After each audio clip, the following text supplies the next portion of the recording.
Okay, Stuart Watson, Alex Jones here at Portman Road to draw a line under the season.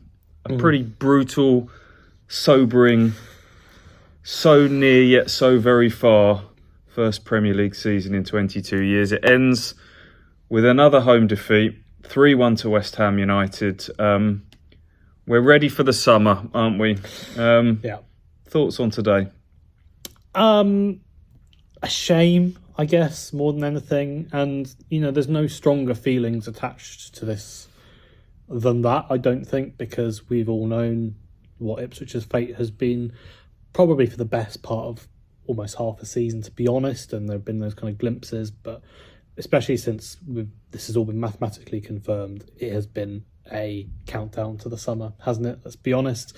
And this was one where it was an opportunity still for something, because it was a winnable game and they were in the game and they wanted to get that first home win of 2025. As it stands, they've lost every single home game in the league they played in 2025. I think that's 9 off the top of my head.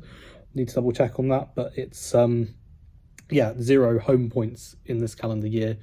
In the second half, really, of the Premier League season is really disappointing, and this again felt like an opportunity. We've spoken about opportunities so many times, haven't we? And in the end of it, there are so many traits that we've seen week in, week out with Ipswich Town games. Into that, just to put a cap on today, a few farewells, some we know for definite, some that are still up in the air. Massimo Luongo, the main one today. He was the fifth sub eventually to come on sort of late on in this game for his big farewell. We know his time at the club is coming to an end with his contract expiring.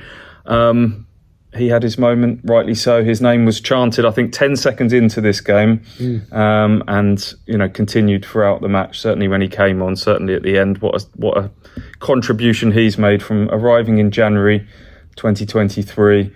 All the way through those back-to-back promotions, a key cog, and so deserved his moment today. That was great. Cameron Burgess didn't get on the pitch today.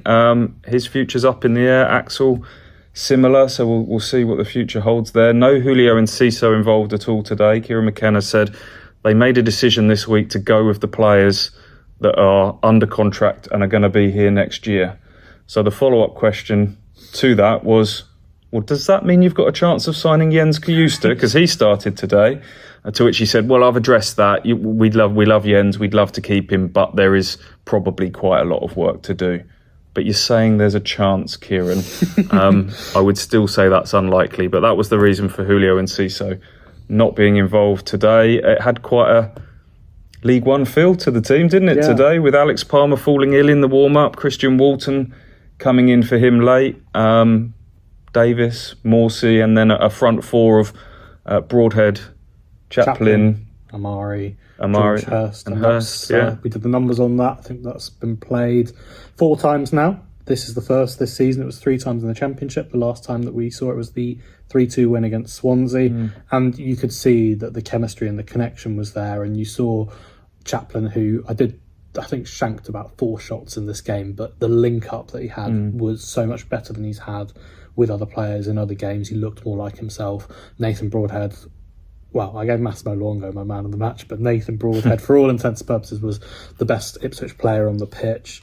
I think that Amari and George Hurst have been ones who've adapted better to probably having newer signings around them and had slightly quieter games there, but the whole attacking unit felt a lot more kind of slick and well-oiled, didn't it?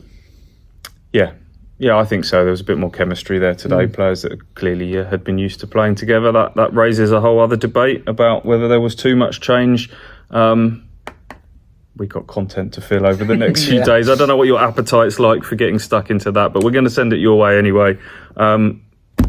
Let's finish by saying thanks for following all these videos all season.